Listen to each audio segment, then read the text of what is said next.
Welcome back to our yearly look at some of the MMORPGs we used to play.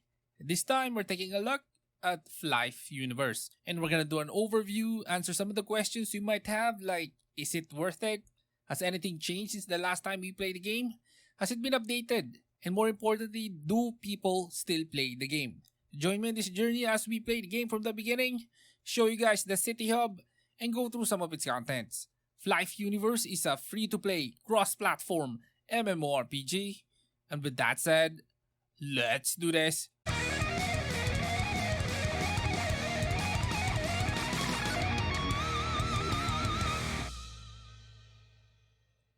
Welcome back, Saviors. GH here. Before we play the game from the beginning, first, what is Flyff Universe? It's a traditional tab-target browser MMORPG playable on PC and mobile devices. It's also crossplay, and if you're familiar with the old Flyff, you can easily notice that it's hardly any different because it's a remake of the old Flyff, more easily accessible, and no download is required. Now, going to Flyff Universe's website, they're describing the game as a cross-platform fantasy web 3D MMORPG published by We Made Connect and made by Gala Lab Corp, developer of Flyff PC and Flyff Legacy. One of the notable features of Flyff Universe is the flying mechanic. Similar to its predecessor Flyff, players can navigate the game world using flying mounts. This adds an extra layer of exploration and mobility, allowing players to soar through the skies and explore areas that are inaccessible on foot. The flying mechanic not only enhances the immersive experience, but also provides strategic advantages in combat and questing. As for the class system, Flyff Universe offers a diverse range of character classes for players to choose from. Each class has its own unique abilities, strengths, and playstyles, allowing players to tailor their gameplay experience to their preferences. Some of the classes available in Flyff Universe may include traditional RPG archetypes such as warriors, mages, and archers, as well as more specialized classes like assassins, acrobats, and mercenaries. Players can also further customize their characters through skill trees and equipment choices, allowing for a high degree of personalization and specialization in their chosen class. Now, Flyff Universe made its debut in May 18, 2022, and it's developed by Gala Lab, a South Korean game development studio known for creating MMORPGs, particularly the Flyff series. Now, as for the game's reception, Flyff Universe initially launched with high expectations and excitement from players, drawing in a significant player base at the beginning. Many praised the game for successfully maintaining the original feel of the old Flyff game, capturing the essence that fans had grown to love. However, as players delved deeper into the game, both praise and criticism emerged. One common criticism centered around the game's grindy nature, where players found themselves needing to invest substantial amounts of time to make progress. Some players also expressed dissatisfaction with the game's monetization strategies, hoping for improvements in this aspect compared to its predecessor. Despite these criticisms, Flyff Universe continued to attract players who appreciated its nostalgic elements and immersive gameplay experience. The addition of monetization features like a battle pass reflected the developer's effort to sustain and monetize the game, although opinions on these strategies varied among players. In summary, the reception of Flyff Universe was mixed, with praise for its nostalgic charm and criticism for its grindy gameplay and monetization strategies. And speaking of monetization strategies, in Flyff Universe, the monetization revolves around its in-game cash shop, offering players various items and enhancements for purchase using real money. Players can buy in-game currency such as coins, which can be used to acquire items, cosmetics, and other advantages from the cash shop. The shop provides a range of options including fashion sets, costumes, and accessories, allowing players to customize their characters aesthetically and gain minor stat bonuses. Convenience items such as pets with auto-loot capabilities are also available to streamline gameplay, alongside consumable items like recovery potions and buff scrolls that offer temporary combat boost. Now, the monetization also extend to mounts, including flying mounts like hover bikes and wings, which not only provide transportation but also contribute to the game's overall monetization strategy. Moreover, players can purchase gameplay enhancements like experience boosters, speed boost, and stat buffs, as well as items that offers protection against equipment loss during upgrades or attribute enhancements, providing a sense of security in gameplay mechanics. However, while these microtransaction strategies offer opportunities for enhancing the gaming experience, the game also faced criticism from some players who perceived them as pay to win or overly monetized. Finding the balance between convenience and fair gameplay experience is essential for the success and longevity of any free-to-play MMORPG. Now, here's an update on what's happening to Flyff Universe nowadays. Let's focus on the updates the game received in 2024. In February 15, 2024, the game got a new update called New Horizon Expansion, Flyff Universe version 1.3.6, which introduces two significant features: personal housing and guild housing.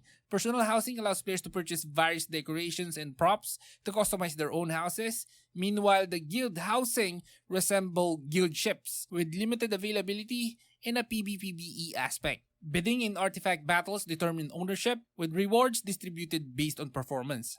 The update also introduces Kalga's Assault, a realm versus realm PvP mode, with teams competing in a tug-of-war battle around Kalgas. Participants can purchase items for advantage and earn Kalgas chips for rewards, enhancing the PvP experience in Flyff Universe. So yeah, the update schedule of the game is all over the place, but it doesn't seem to affect the player base, as the game is still full of players, which you will see in the gameplay part of the video. It's actually one of the most active traditional MMORPG. Now, to show you more of the features, the city, if it's still alive, and what the game has to offer, let's go play the game from the start. Let's go play the game, and we are at the login screen. As you can see, there's a bunch of servers over here. We got one for America, Europe, and Asia. And in America, there's 2 servers. Europe, there's 3. In Asia, got 5. Is it 5? Oh no, 6. Okay, so we're gonna make a character in America. And I already have a character in Asia. And the most populated among these regions is the Asian servers, of course. There's a lot of people playing here. So I kind of want to check out America, at least the first area. So let's make a character over here. Let's play at the English one. Next. And there goes the character creation, guys. Let's name our character. We can change our character to male or female. And how many faces? There's no number, so there it goes. There's a bunch to choose from. Don't worry, guys. There's a lot of customizations in this game. You just gotta buy it. Okay, so let's pick this one. And then hair color. We should be good, right? Start the game.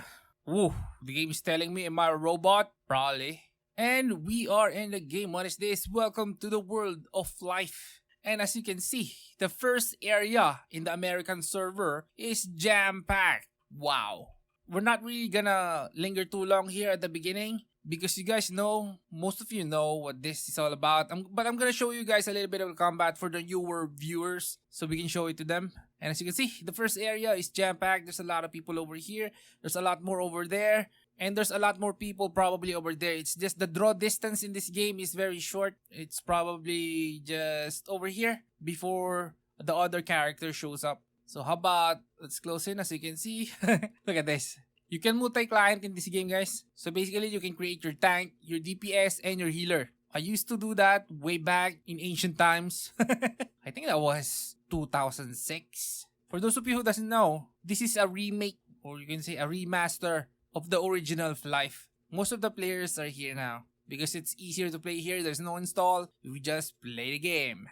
Okay, so how about let's check our bag for beginner support boxes before we start. And the game is teaching us how to play. No, we don't want to do that. We just want to check out if there's a beginner support box, global launch. Let's open it. And as you can see, when opening the package, you will receive all items listed below. We got a wing, some glasses, cosmetics, okay. Scroll of amplification, EXP boost, power scroll.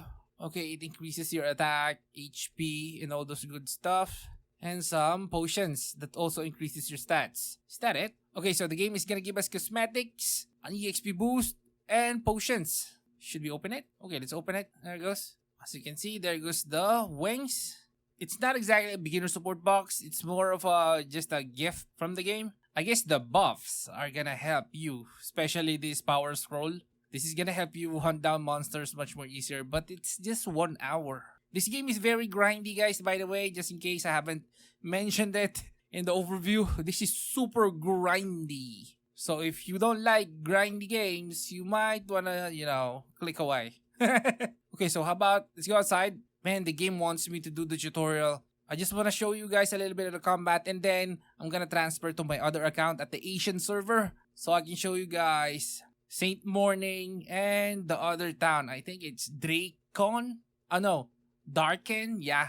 Okay, so let me show you the combat. What are we wearing, by the way?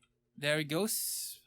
We have complete stuff. Man, I kind of hate when I'm pressing escape. Man, it's been a while. I played this a few years ago. And every time I press escape, the game would exit out full screen. Man, I gotta get that out of my system.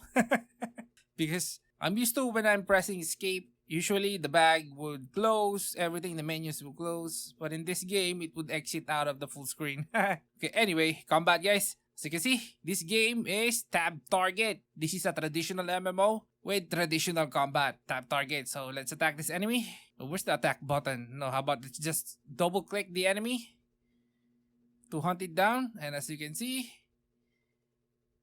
the enemy is defeated. There's a lot of loot, penya, and a lollipop. Let's not loot it. And by the way, we can also move in this game with WASD. And as you've been seeing me do, we can also click to move. Now let's check out the map. There goes the map of Flaris. Next map is Saint Morning, and then Garden of Freezes, I guess. Darkon. I think that's the name of the town. When I forgot, I apologize. It's been a while. I think it's Darken? Man. Anyway, so we changed class here at around level 15 or 10. I forgot already. And look at the graphics. If you play the original Flyff, this is hardly any different, hardly any shinier or whatever. They didn't do much in terms of graphics. But this is excellent. You only need a browser. This would run on pretty much anything. We're gonna talk about the specs things in a bit when I transferred to my other character. Okay, so how about I'm gonna transfer to my other character so I can show you guys the other cities. Okay, we're back at the login screen. Let's go to the Asian region. So I played in most of this, but not all. And the most populated I played in is Leywolf. So how about let's check it out. And we are at Saint Morning. As you can see, there's a lot of people playing over here. Let's zoom out. So you can see that there's a lot of people. I guess it's better to just use my hoverboard. You can fly in this game. For those new to the game, you can fly in the game. Just in case you didn't get in the title of the game. Okay. As you can see, there's a lot of people over here. This is one of the earliest MMORPGs in Southeast Asia, along with Rose Online, Ragnarok Online, what else? I think it's Fiesta, Priston Tale, there's more. RF Online kinda arrived later on, I think it was 2005, 2006. Okay, so as you can see, FPS is going down because this game is not optimized properly. When there's a lot of people, the FPS will go down. Even though the GPU is very capable of displaying everything. Okay, how about, let me show it to you guys. I'm gonna open up the stats. And the FPS is not gonna show here because this is a browser game. But we're able to see the GPU utilization. And as you can see, we're only using 23% of the GPU. Board power is around 80 watts. Man, that's kind of high. Oh, it's because I have another browser on. Don't worry about the power consumption. This game, usually, if you're just playing the game, hovers around 40 watts if you're using, recent GPUs. Oh man, we got disconnected. Okay, anyway, as you can see, GPU temperature, don't worry about that. That's specific to mine. I don't have, proper airflow. And the GPU memory utilization is around 3 gigabytes. So this is a very low spec games. This would run on a potato. You can even lower this if you lower the settings. And don't worry about my CPU temperature. I'm using an AMD CPU 8 cores, 5700X. And this is normal for some reason. Okay, so how about let's go to, what's the name of that? I keep forgetting the name of the next city. It's Darken? I thought it was Darkon. Okay, how about let's just go there. There we go. It's Darkon. Blink Win of Darkon. Let's use it. Nope. Let's go down. Let's dismount first before we do that. Let's use the teleport. Okay. The name of the city is Darkon. What is that? Darken is the name of the city. I think the region is named as Darken. Man, that's very confusing. Okay, so let's use... Okay, so how about let's roam around first so I can show you guys that there's a lot of people vending over here. There it goes. And the FPS is going down. 37 FPS when you're in Darken, but the GPU utilization is going down to 18%.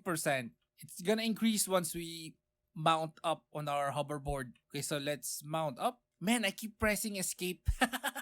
Okay, let's fly. And as you can see, there's a lot of people playing this game. If population is what you're worried about, this MMORPG, don't worry. There's a lot of people in this game. Just be careful on picking a server because there's some servers over here that there's not that much people. If you're in Asia, just play on Laywolf. If you're in the American region, just play on the English one. There's only one. If you're Spanish, there's probably a lot of people there too. So anyway, there it goes. Should we do a dungeon? Dungeons in here are very basic. It's like grinding outside. It's just the enemies that you're gonna be fighting is way stronger. Even though you're in the same level, they're stronger. Because dungeons in this game are made to be done with other players. So I don't think I can show that to you guys. So yeah, there it goes. Flyff Universe is still very active. And that's Flyff Universe in 2024. So is Flyff Universe worth it? I would say yes, even though I don't like the update schedule of the game, the population of the game makes up for it. And be warned guys, I probably said it already, this game is very grindy. And it might be a turn up to some of you. Overall, in 2024, Flyff Universe is full of life. And guys, do you want to see the latest MMO news? There it goes on the screen. Leave a like before you go. And this is Game Me Hardcore. See you in the next one.